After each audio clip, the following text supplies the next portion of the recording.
Great, so my name is Thomas and I'm from Goodvertising. In the last decade or so, I've been on a mission to change advertising for the better.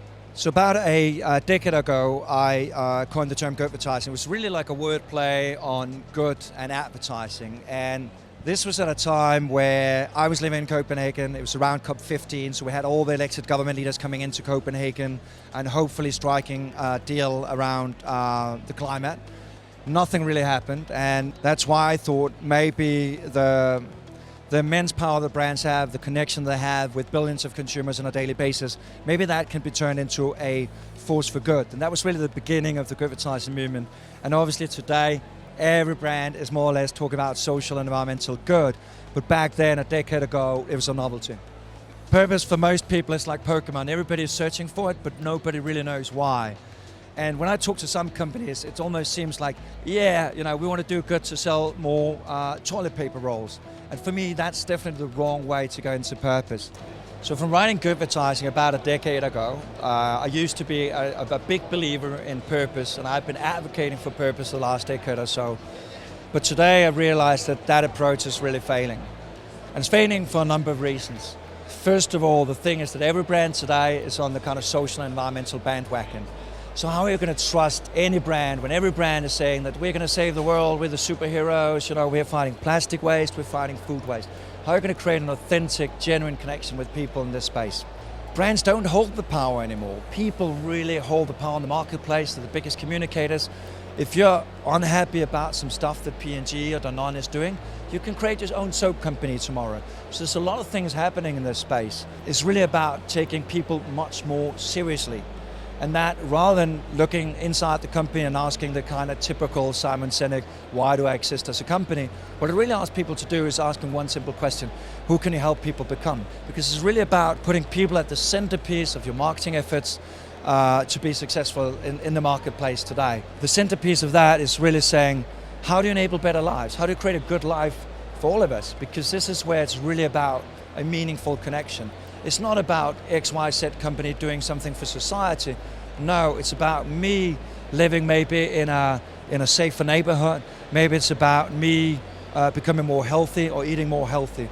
So I think that's the change that needs to happen right now, is that we start moving away from making the brands the hero and really turning the customers and people the heroes. So what I look at in the new book called The Hero Trap is really how to create a meaningful connection with people. And that happens by asking one very simple question: who can you help people become? So one thing I realized very early on my journey was that what really needs to happen is that we need to change people's behaviors. We need to change people's mindsets.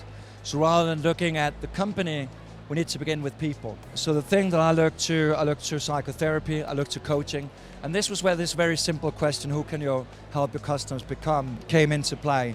Because the organizations that are successful at helping people on their journey, at transforming their behaviors, transforming their mindsets, are actually the ones that are more successful also ultimately at selling to people. Some of the research I've done, I compared purposeful campaigns with what I call transformative campaigns. So campaigns that are very good at helping people change behaviors and mindsets.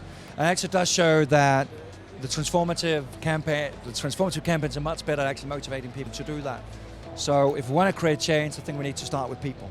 So my first book was called Goodvertising, and essentially it was about purpose and how it was so pivotal for organizations to put purpose at the heart of whatever it did. A decade later, I got to admit, I was actually wrong. And probably mostly because what is happening right now, every brand is talking about doing good. And at the same time, what's happening, people are becoming more and more cynical towards those companies' true efforts. So how do we do that in an authentic way? And that's also why I start with people, because what I realized pretty early on was changing my life, that are making my life better. I'm actually genuinely really thankful towards them. And secondly, if you really think about it from a kind of personal perspective, I don't know how many purposeful people you know in your life. I would say probably I know like a handful, 3 to 5. Why would that be any different with organizations? I've really moved from putting purpose at the centerpiece of everything to actually saying, putting people's lives and creating meaning in people's lives, that is the new purpose. And kind of sorry for saying this, almost feel like a post-purpose area that we are entering right now. we're at a tech conference right now, and obviously, if this was 5 years ago, I probably wouldn't have been at a tech conference talking about purpose and talking about brands as a force for good. I think the change that is really happening is that this whole idea about a closer relationship with people, the whole direct-to-consumer thing that is happening in retail, I think that just creates a much more authentic connection between people than some of these big brands have been able to do. And for me, really, I've always been on a mission to create meaningful brands that actually add value to people's lives.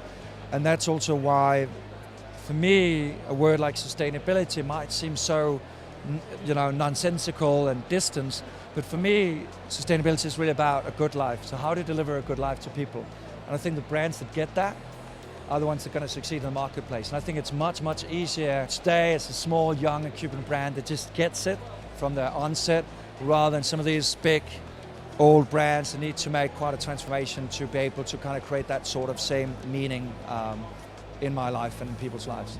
So yes, I have a session at Tech Main Stage, and really it's saying, I know that you guys know me from Goodvertising, but quite frankly, I was wrong about that whole approach. We've got to take a different approach. It's not about placing the company as the hero and saying we're going to save the world. It's really understanding how you can turn your customers into the hero, because ultimately I do think that if we want to have change, you've got to start with people, and you've got to start with changing people's behaviors and mindsets. And this is where we're not only going to unlock a more sustainable society, but hopefully also being able to kind of push sales ultimately.